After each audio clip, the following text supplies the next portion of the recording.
کہ جو شخص تمہیں قرض دینا ہے وہ میرے ہی قریے میں رہتا ہے، لہٰذا میں جو ہے تم سے قرض دینے کے بجائے تمہارا جو قرض اس پر ہے میں اس سے لے لوں گا، تو اس کی رضامندی کی بھی ضرورت پیش آ سکتی ہے۔ اس لیے بعض اہل علم نے مؤلف رحمۃ اللہ علیہ کے الفاظ سے تو یہ معلوم ہوتا ہے کہ جہاں انہوں نے لکھا فرضیہ تو اس کا مطلب یہ کہ انہوں نے محال کی رضامندی لکھا ہے، لیکن بعض اہل علم نے محیل کی رضامندی کا بھی ذکر کیا ہے، لیکن اس کی بھی ضرورت پیش آ سکتی ہے۔ لیکن عام طور پر رضامندی ہو جس کو پھیرا جا رہا ہے اس کو، لیکن جس شخص کو پھیرا جا رہا ہے یعنی محال، اس کو اگر کسی مالدار کی طرف پھیرا جا رہا ہے تو اس کو راضی ہونا چاہیے، کیونکہ حدیث صاف طور پر ہے۔ ٹھیک ہے، دوسری شرط کیا ہوئی؟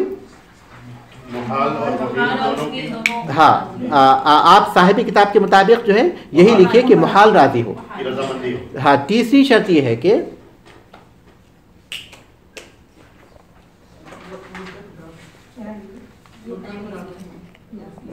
وہ ایسا قرض ہو جو مستقر ہو اور وہ کسی کے ذمے ہو، وہ مستقر ہو اور کسی کے ذمے ہو۔ مثال کے طور پر یہ اس کو مثال کے طور پر زید کا قرض، زید 1000 ریال بکر کو دینا ہے، یعنی زید 1000 ریال بکر کو دینا ہے اور عمر جو ہے 1000 ریال زید کو دینا ہے، تو یہ قرض کہتے ہیں مستقر ہے، یہ مستقر ہے اور پھر یہ اس کے ذمے میں ہے، ٹھیک ہے نا، ایسا قرض ہو۔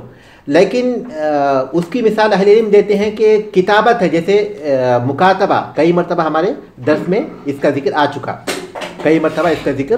چکا، وہ جو غیر مستقر ہے، جس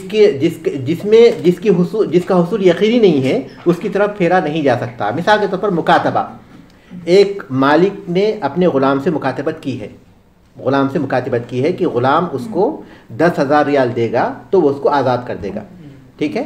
اب 10,000 ریال گویا مقروض ہے غلام اپنے مالک کا، تو اس وہ مالک کسی اور کے پاس مقروض ہے، وہ مالک سے قرض کا مطالبہ کرے تو مالک کہے کہ جس سے میں نے مکاتبت کی ہے تم وہ 10,000 ریال اس سے لے لو، تو یہ غیر مستقر ہے۔ کیوں؟ کیونکہ جو غلام ہے وہ اپنے عقد کو فسخ بھی کر سکتا ہے، یہ غیر مستقر ہے، وہ عاجز بھی آ جا سکتا ہے، غلام جو ہے قرض کی ادائیگی سے عاجز بھی آ سکتا ہے، تو اس لیے اس کو غیر مستقر کہتے ہیں۔ یا پھر عورت کا مہر ہے، کسی سے عقد ہو جائے اور عورت کا جو ہے مہر طے ہو جائے اور وہ عورت کسی کو مقروض ہو اور ابھی طے ہوا وہ مہر لیکن ابھی عقد نہیں ہوا، عقد سے پہلے عورت وہ کسی کو قرض دینا ہو اور وہ کہے کہ میرا جو قرض ہے وہ تم میرے شوہر سے لے لو، مہر اس کا واجب حق ہے عورت کا، تو وہ عورت اپنے جو قرض خواہ ہے اس سے کہے کہ تمہارا جو قرض ہے وہ میرے شوہر سے لے لو تم، کیونکہ وہ میرا مہر ہے۔ تو یہ جب تک عقد نہیں ہوتا تب تک یہ غیر مستقر ہے، کیونکہ وہ عقد ہونے کے بعد ہی مستقر ہوگا، تو عقد سے پہلے اگر یہ بات کہے تو وہ کیا ہوگا؟ غیر مستقر ہے، تو وہ قبول نہیں ہوگا۔ تو تیسری شرط کیا ہوئی کہ وہ قرض ایسا ہو جو مستقر ہو، اور چوتھی شرط یہ ہے کہ مال کی مقدار معلوم ہو،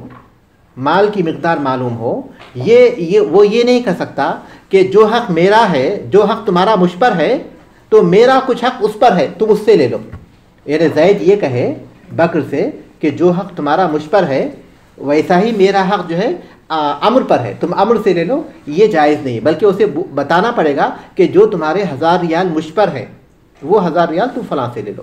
یہ مال کی مقدار، مال معلوم ہو کہ اس کی مقدار کیا ہے۔ تو ان 4 شرطوں کے ساتھ حوالہ کیا ہے؟ جائز ہے۔ تو اب کتاب کی طرف آئیے۔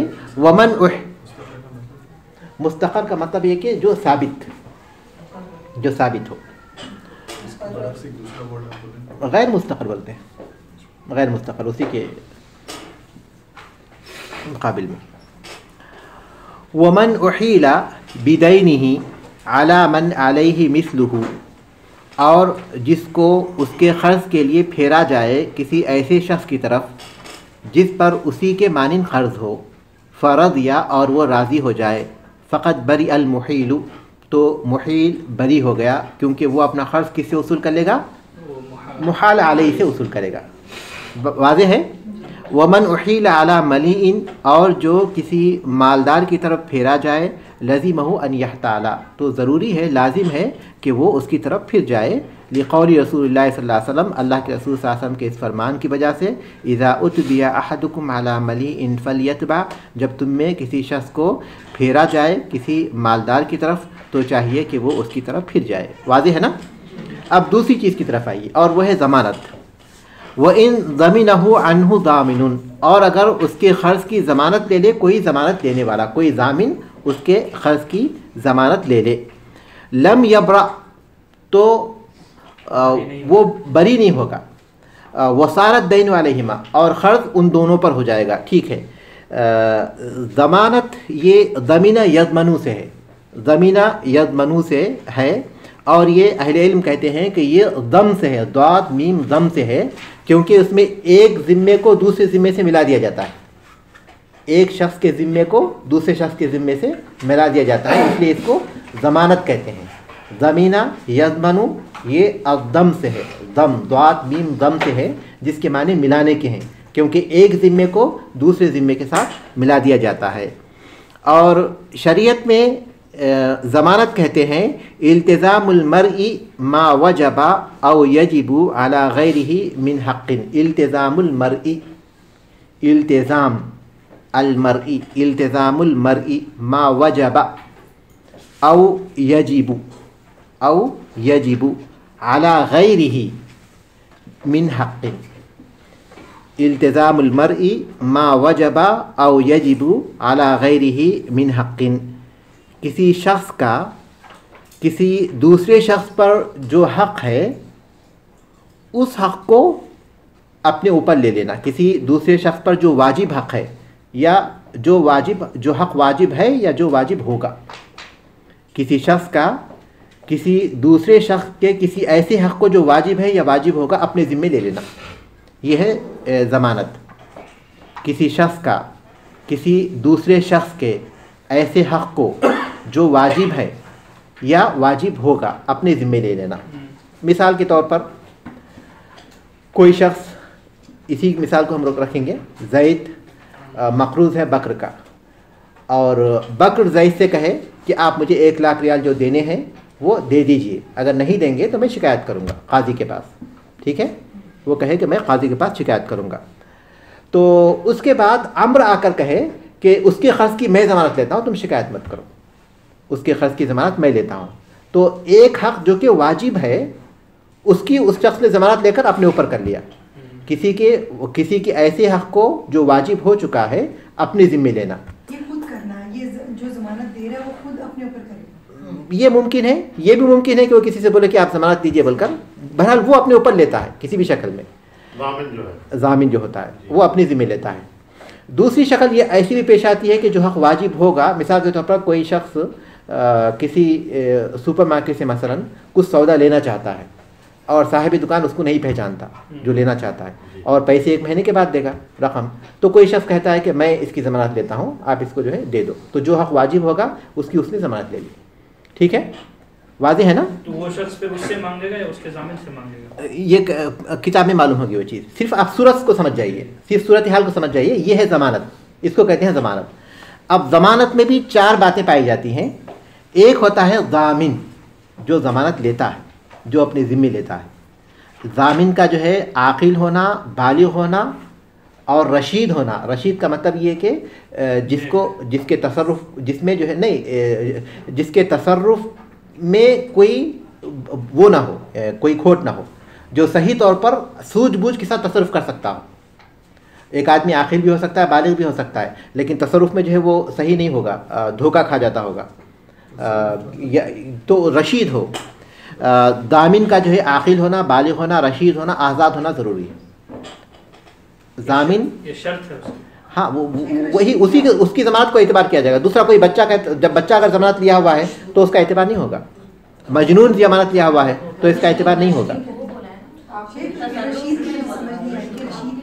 دیکھیے، رشید کہتے ہیں ایک ایسے شخص کو جس کے تصرف میں کوئی برائی نہیں پائی جاتی، کوئی غلط چیز نہیں پائی جاتی۔ غلط چیز کا مطلب ہاں یہ ہدایت سے رشد اسی سے ہے لیکن یہاں رشید جو ہے رشید میں نیک اور سعادت مند مراد نہیں ہے، جیسے کہ عام طور پر اس کا مفہوم ہوتا ہے. جب معاملات میں ہم رشید بولتے ہیں تو معاملات میں جو ہے وہ ایسا شخص ہے جو دھوکہ نہیں کھاتا، تصرف اس کا جو ہے غلط نہیں ہے، تجربہ کار کہہ سکتے حکیم اور فقیر اس کا کام تجربہ کار کہہ سکتے ہو. لین دین میں شیخ جی لین دین میں جو ہے حکیم ہونا چاہیے، حکمت والا، فقیر مطلب یہ کہ اس کے تصرف میں کوئی غلط چیز نہیں پائی جاتی، صحیح طریقے سے تصرف کرنے کی طاقت رکھتا ہے، تصرف صحیح طور پر، یعنی وہ اپنے اقدامات لین دین صحیح طور پر کرنے کی طاقت رکھتا ہے. اور چوتھی شرط کیا تھی؟ آزاد ہونا، آزاد ہو. اور پانچویں شرط یہ کہ وہ راضی ہو. آزاد سے کیا مطلب؟ یعنی غلام نہ ہو. تو اس میں پہلا طرف ہو گیا، پہلی چیز ہو گئی ضامن، ٹھیک ہے. اور دوسرا ہے مضمون عنہ، جس کی ضمانت لی جاتی ہے، جو مقروض ہے. مضمون عنہ جس کی ضمانت لی جاتی ہے، مقروض جو ہے، ٹھیک ہے. مضمون عنہ کتاب میں ہے وہ لفظ،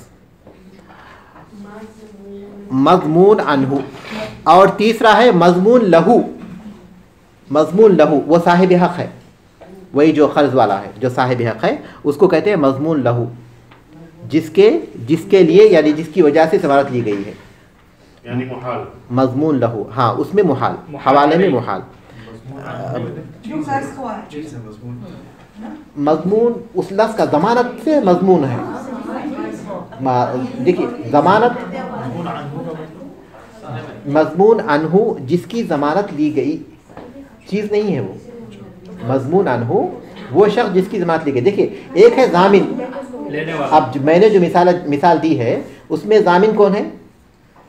عمرو ضامن ہے. عمرو کہتا ہے کہ میں ضمانت دیتا ہوں، تو عمرو ضامن ہو گیا. اور جو قرض دینا ہے زید، وہ ہوا مضمون عنہ جس کی ضمانت لی گئی. جو قرض دینا ہے زید ہے، وہ مضمون عنہ، اس کی ضمانت لی ہے عمرو نے. اور جس کو قرض دینا ہے بکر کو، تو وہ مضمون لہو ہے، اس کی وجہ سے ضمانت لی گئی کیونکہ اس کا قرض ہے وہ، تو صاحب حق کو مضمون لہو کہتے ہیں. تو ضامن ہو گیا، مضمون عنہ ہو گیا، اور تیسرا کون سا ہو گیا؟ مضمون لہو. اور چوتھی چیز وہ چیز جس کے لیے ضمانت لی جاتی ہے اس کو کہتے ہیں مضمون فیہ. مضمون فیہ جس چیز کے لیے، یعنی 1,00,000 ریال کے لیے ضمانت لی جا رہی ہے تو مضمون فیہ 1,00,000 ریال ہو گئے، ٹھیک ہے. اگر ایک اونٹ کے لیے ضمانت لی جا رہی ہے تو اونٹ کیا ہو گیا؟ مضمون فیہ ہو گیا. وہ چیز ہو گئی، وہ چیز مضمون فیہ سے مراد وہ چیز ہے جس کی ضمانت لی جاتی ہے. یہ ابتدائی باتیں ہو گئیں. یہ چیز بھی ثابت ہے. احادیث میں آتا ہے کہ اللہ کے رسول صلی اللہ علیہ وسلم نے ایک مرتبہ کسی کی نماز جنازہ پڑھانے کے لیے آگے بڑھے. آپ نے پوچھا کہ کیا اس پر کوئی قرض ہے؟ تو آپ کو بتایا گیا کہ نہیں ہے. تو آپ صلی اللہ علیہ وسلم نے اس کی نماز جنازہ پڑھائی. اور اس کے بعد پھر آپ آگے بڑھے کسی اور شخص کی کسی اور موقع پر نماز پڑھانے کے لیے، پوچھا آپ نے کہ کیا اس پر کوئی قرض ہے؟ تو بتایا گیا کہ ہاں. تو آپ نے کہا کہ ٹھیک ہے تم لوگ پڑھ لو. پھر آپ نے پوچھا کہ کیا اس کا کوئی طریقہ ہے جو اس نے چھوڑ رکھا ہے؟ تو کہا گیا کہ نہیں. تو آپ نے کہا کہ ٹھیک ہے تم لوگ پڑھ لو. تو ابو قتادہ رضی اللہ تعالیٰ آگے بڑھے اور کہے کہ اللہ کے رسول صلی اللہ علیہ وسلم میں اس کی ضمانت لیتا ہوں، اس کے قرض کی ادائیگی کی. تو پھر آپ صلی اللہ علیہ وسلم نے نماز پڑھائی. تو اللہ کے رسول صلی اللہ علیہ وسلم کا یہی طریقہ شروع میں رہا کہ جب کوئی شخص وفات پاتا تو آپ صلی اللہ علیہ وسلم اگر وہ مقروض ہوتا تو آپ اس کی نماز نہیں پڑھاتے، صحابہ کو پڑھنے کے لیے کہتے تاکہ لوگوں کو سبق ہو کہ وہ اس طرح قرض سے اپنے آپ کو بچا سکے. مطلب یہ کہ رسول اکرم صلی اللہ علیہ وسلم اس شخص کی سفارش کرنے پر راضی نہیں ہوتے، لیکن جب اللہ تبارک تعالیٰ نے وسعت دے دی اور مسلمانوں کے پاس مال آ گیا تو پھر آپ صلی اللہ علیہ وسلم بغیر پوچھے کہ نماز پڑھانے لگے، کیونکہ اس پر جو قرض ہوتا وہ ادا کر دیا جاتا تھا. ٹھیک ہے. تو ضامن ہو گیا، مضمون عنہ ہو گیا، اور مضمون لہو ہو گیا، مضمون فیہ ہو گیا، اور اس کے ثبوت کی دلیل بھی ہمارے پاس ثابت ہو گئی. جی یہ آپ نے کہا کہ اس کا پھر جب مطلب مال آ گیا مسلمانوں کے پاس تو پھر اس کا قرض ادا کر دیا جاتا، تو کیا بیت المال سے ادا کر دیا جاتا تھا؟ جی ہاں، بیت المال سے ادا کر دیا جاتا تھا. اگر طریقہ نہیں ہوتا اس کا، اگر طریقہ نہیں ہوتا تو اس کو بیت المال سے ادا کیا جاتا. وَإِن ضَمِنَهُ عَنْهُ ضَامِنٌ. اب سبق کی طرف آئیے. وَإِن ضَمِنَهُ عَنْهُ ضَامِنٌ. اور اگر کوئی ضامن اس کی جانب سے ضمانت لے لے، کس کی جانب سے؟ مضمون انہو کی جانب سے. اب آپ اس وقت سمجھ جائیں گے نا ضامن مضمون انہو مضمون لہو، تو اسی الفاظ میں ہم بات کریں گے تاکہ بات سمجھ میں آ جائے، کیونکہ اس سے بات سمجھنے میں آسانی ہوگی. اور اگر ضامن مضمون انہو کی ضمانت دے لے لم یبرا تو مضمون انہو بری نہیں ہو جائے گا. وصار الدین علیہما اور قرض ان دونوں پر ہو جائے گا، مضمون انہو پر بھی ضامن پر بھی. ٹھیک ہے. ولصاحبہ مطالبۃ اور صاحب قرض جس کو ہم کہتے ہیں مضمون لہو، اور مضمون لہو کو حق ہوگا مطالبہ کرنے کا من شاء منہما ان دونوں میں سے جس سے چاہے. سمجھ رہے نا؟ چاہے ضامن سے مانگے یا ہاں جی ہاں بالکل. لیکن اہل علم کہتے ہیں کہ جب تک مضمون انہو موجود ہے وہی اصل ہے تو اس کو اسی سے مانگنا چاہیے، اسی سے مانگنا چاہیے. لیکن مولوی رحمۃ اللہ علیہ کہتے ہیں کہ کسی بھی مانگ سکتا ہے، لیکن راجح بات یہ ہے کہ جب تک وہ موجود ہے مضمون انہو تو وہ اسی سے مطالبہ کرے گا. فَإِنِ اسْتَوْفَى مِنَ الْمَضْمُونِ عَنْهُ اور اگر وہ مضمون انہو سے پورا قرض لے لے، او ابراہ یا مضمون انہو ضامن کو بری کر دے، یہ کہہ دے کہ آپ نے میری ضمانت لی تھی اب مجھے آپ کی ضمانت کی ضرورت نہیں ہے. ٹھیک ہے. بری ضامنہ تو اس کا ضامن بری ہو جائے گا دونوں صورتوں میں، مضمون انہو قرض واپس کرنے کی صورت میں بھی یا پھر مضمون انہو اپنی الفاظ کے ذریعے ضامن کو بری کرنے کی صورت میں بھی، دونوں صورتوں میں وہ ضامن بری ہو جائے گا. ٹھیک ہے. وَإِن بَرِئَ الضَّامِنُ اور اگر ضامن بری ہو جائے، یعنی مضمون انہو ضامن سے کہے کہ مجھے تمہاری ضمانت کی ضرورت نہیں ہے تو وہ بری ہو گیا، ضامن بری ہو گیا. تو مولوی رحمۃ اللہ علیہ کہتے ہیں کہ وَإِن بَرِئَ الضَّامِنُ ضامن بری ہو جائے لم یبرأ الْأَصِیل تو مضمون انہو بری نہیں ہوگا، کیونکہ خرچ تو اس پر ہے نا جو اصل ہے، اصل مخلوص تو وہی ہے تو اس کے اوپر باقی رہے گا. اور جو مضمون لہو ہے وہ مضمون انہو سے اپنا مطالبہ کرے گا. لیکن شیخ صاحب جو ضامن ہے اس کو بری کروانے کے لیے صاحب قرض کے سامنے تو جانا پڑے گا نا کہ بھئی یہ میرا ضامن میں اسے بری کرنا چاہ رہا ہوں. بالکل وہی صورت ہے. اس کے ساتھ ہی انہوں نے کہا نا بری کر دیا بلکہ. اب وہ بری کرنے کی جو شکلیں ہیں اسی شکل کے اعتبار سے جی اصیل مانے جو اصل ہے، جس کے اوپر خرچ جو مقروض ہے جس کو ہم مضمون انہو کہتے ہیں. وَإِنِ اسْتَوْفَى مِنَ الضَّامِنِ رَجَعَ إِلَيْهِ اور اگر وہ قرض وصول کر لے ضامن سے، تو ضامن ہے اس نے قرض دے دیا مضمون لہو کو، رجع الیہ تو ضامن مضمون انہو کی طرف لوٹے گا، کہے گا کہ میں نے تمہارا قرض ادا کر دیا لہٰذا وہ رقم جو میں نے ادا کر دی تم مجھے دے دو. ٹھیک ہے. اگر کسی نے ضمانت لی تھی 1,00,000 ریال کی، عمرو نے ضمانت لی تھی تو عمرو نے بکر کو رقم ادا کر دی، تو اس کے بعد پھر وہ زید جو مضمون انہو ہے اس سے اپنی ادا کی ہوئی رقم وصول کر لے گا. واضح ہے نا؟ دیکھیے یہ ہے اگر ضامن سے وہ قرض جس نے ضمانت لی تھی وہ مضمون لہو کو قرض دے دے اس کا جس کی جتنی ضمانت. ایک بات ہو گئی وہ یہ دوسری بات ہے وہ یہ کہ جو ضامن ہے اس نے قرض واپس کر دیا کس کو؟ صاحب قرض کو. تو لیکن وہ جو پیسے اس نے ادا کر دیے جس کی طرف سے اس نے ادا کیے ہیں اصیل جو مضمون انہو ہے اس سے جا کر اس کے طرف لوٹے گا اور جا کر اپنا قرض لے لے گا، وہ اپنے اس کے پاس سے لوٹے گا. اور اگر وہ ضامن سے قرض حاصل کر لے تو رجع الیہ تو ضامن اس کے پاس لوٹے گا. ومن کفلا یتکفل باحضار من علیہ دین اور جو کفالت لے کسی ایسے شخص کو حاضر کرنے کی جس کے اوپر قرض ہے، فلم یحضرہ اور وہ اسے حاضر نہ کر سکے، لزمہ ما علیہ تو اس پر لازم ہے وہ جو اس پر لازم ہے، یعنی اس کا قرض اس پر لازم ہے. اب یہ یہاں سے پھر کفالت کا باب ہے. کفالت تین اہل علم کہتے ہیں کہ 3 باب عقود توثیق سے ہیں. عقود توثیق 3 طرح کے عقود، 3 طرح کے معاہدے، 3 طرح کے ایگریمنٹ توثیق کے لیے ہوتے ہیں، یعنی حق کو مضبوط کرنے کے لیے، ثابت کرنے کے لیے حقوق کو ثابت کرنے کے لیے 3 طرح کے ایگریمنٹ ہوتے ہیں. کون سے؟ ضمانت، کفالت اور تیسرا ہے رہن جو ابھی آئے گا آئندہ سبق میں. ضمانت اور کفالت، ضمانت تو گزر چکی، کفالت اب پڑھ رہے ہیں، رہن بعد میں آئے گا. یہ 3 عقود توثیق ہے. اس کے ذریعے کیا ہے؟ حقوق کو مضبوط کیا جاتا ہے. کوئی شخص اگر ضمانت لے لے تو آدمی کے حق کی مضبوطی ہو جاتی ہے، ثابت ہو جاتا ہے. اور اگر کوئی کفالت لے لے تو بھی، اور پھر کوئی چیز رہن رکھ دے تو بھی اس کا حق مضبوط ہو جاتا ہے. تو یہ 3 جو ہے عقود توثیق ہیں. عقود توثیق جن کو کہتے ہیں، جن کے ذریعے حقوق کو مضبوط کیا جاتا ہے، ثابت کیا جاتا ہے، وہ 3 طرح کے ہیں۔ توثیق ثقہ سے، توثیق سا سے، ضمانت، کفالت اور رہن، یہ 3 عقود توثیق ہیں۔ تو عام طور پر ضمانت اور کفالت ایک ہی معنی میں استعمال کرتے ہیں، ضمانت اور کفالت حقیقت میں ایک ہی معنی میں استعمال کرتے ہیں، اور کفالت جو کفالت لیتا ہے، کسی کی ذمہ داری لیتا ہے، اس کو کفیل بولتے ہیں، اور جس کی ذمہ داری لیتا ہے وہ مکفول ہے اور وہ کفیل ہے۔ تو اگر کسی شخص کا کسی پر کوئی حق ہے، کسی کا پر کوئی حق ہے اور بولے کہ تمہارے حق کی واپسی کے لیے میں اس کو لے کر آؤں گا، مثال کے طور پر اسی مثال کو ہم لوگ آگے بڑھاتے ہیں کہ بکر کا قرض ہے زید پر، اور امر اس بات کی کفالت لے کہ تمہارے قرض کی واپسی کے لیے میں اس کو لے کر آؤں گا، زید کو حاضر کروں گا، زید کو میں حاضر کروں گا، لے کر آؤں گا تاکہ تم اپنا قرض وصول کر لو۔ تو کہتے ہیں مؤلف ومن کفل باحضار من علیہ دین، اور جو کفالت لے، یہ کفالت بالابدانی ہوتی ہے، یہ جو کفالت ہے بدن کے ذریعے، یعنی اس کو حاضر کرنے کی، اس کے قرض کی کفالت نہیں لی اس نے، بلکہ اس کو لے کر آنے کی، اس کی کفالت ہے۔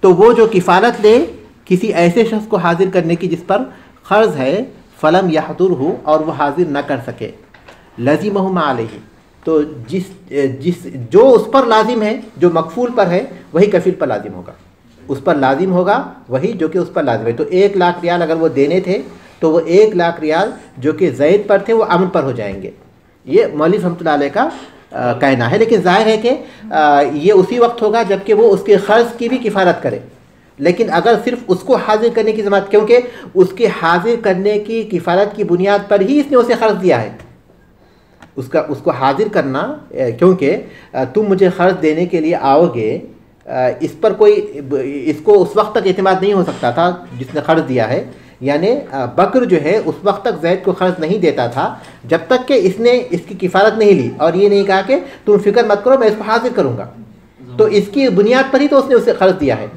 تو اس لیے مولوی رحمۃ اللہ علیہ کہتے ہیں کہ اگر وہ حاضر نہیں کر پائے گا تو اس کو دینا پڑے گا۔ لیکن بعض اہل علم کہتے ہیں کہ اگر اس نے قرض کی بھی ذمہ داری لی تھی تو اس کو دینا پڑے گا، اگر قرض کی ذمہ داری نہیں لی تھی، صرف احضار کی ذمہ داری لی تھی، تو اس کو حاضر کرنے پر مجبور کیا جائے گا کسی بھی طریقے سے، تعزیر کی سزا دے کر کچھ بھی ہو، لیکن جب اس نے حاضر کرنے کی کفالت لی ہے تو اسے حاضر کرنے پر مجبور کیا جائے گا۔ لیکن یہاں جو بات ہے وہ یہ کہ اگر کوئی شخص کسی شخص کو، کسی مخروض کو حاضر کرنے کی کفالت لے تو اس پر لازم ہوگی وہ چیز جس کی اس نے کفالت لی ہے۔ لیکن فَإِن مَاتَ، اور اگر وہ مکفول مر جائے، جس کی کفالت لی گئی ہے وہ مر جائے، بَرِئَ کفیلہ، تو اس کا کفیل بری ہوگا، کیونکہ کسی کو حاضر کرنا تو اس کی زندگی میں ممکن ہے، لیکن وہ تو مر چکا ہے، تو اس لیے حاضر کرنے کی جو بات تھی وہ ختم ہو گئی۔ لیکن اگر پیسے دینے کی باتیں کرے گا تو پھر اس کو دینا پڑے گا، دونوں صورتیں ختم ہو گئی، کہ پیسے کا مطالبہ بھی نہیں ہوگا اور نہ ہی اس کو حاضر کرنے کا مطالبہ تو ہو ہی نہیں سکتا۔ ہاں، پیسے دینے کی اگر اس نے بات کی تو پھر وہ ضمانت میں آ جائے گا، تو وہ اس صورت میں تو اسے پیسے دینے ہوں گے، لیکن صرف اگر اس کو حاضر کرنے کی ضمانت اس نے لی تھی، حاضر کرنے کی ضمانت لی تھی، تو مولوی رحمۃ اللہ علیہ کہتے ہیں کہ اگر اس کو حاضر کرنے کی ضمانت لی تھی تو دونوں چیزیں ہو جائیں گی اس پر، دونوں چیزیں۔ لیکن اگر وہ مر جاتا ہے مکفول تو دونوں چیزیں ختم ہو جائیں گی اس پر سے، صاحب کتاب مولوی رحمۃ اللہ علیہ کے قول کے مطابق دونوں چیزیں اس پر سے ساقط ہو جائیں گی، مطالبہ بھی نہیں کیا جا سکتا اور پھر اس کو حاضر کرنے کی بات بھی نہیں ہو سکتی۔ لیکن بعض اہل علم نے دونوں میں فرق کیا ہے، اگر اس نے اس کے قرض کی بھی ضمانت لی ہے، قرض کی بھی کفالت لی ہے تو اس سے قرض کا مطالبہ کیا جائے گا، نہیں تو صرف اس کو حاضر کرنے کا مطالبہ کیا جائے گا۔ لیکن اگر اس نے قرض کی کفالت نہیں لی تھی تو اس کے مرنے کے بعد بھی اس سے قرض کا مطالبہ نہیں کیا جائے گا، لیکن اگر اس نے قرض کی کفالت لی تھی یا ضمانت لی تھی تو ایسی صورت میں وہ ضامن ہوگا، جو ذمہ دار ہوگا اور قرض کو واپس کرنے کا پابند ہوگا۔ ٹھیک ہے، کوئی سوال ہے اس سلسلے میں؟ واضح ہے نا؟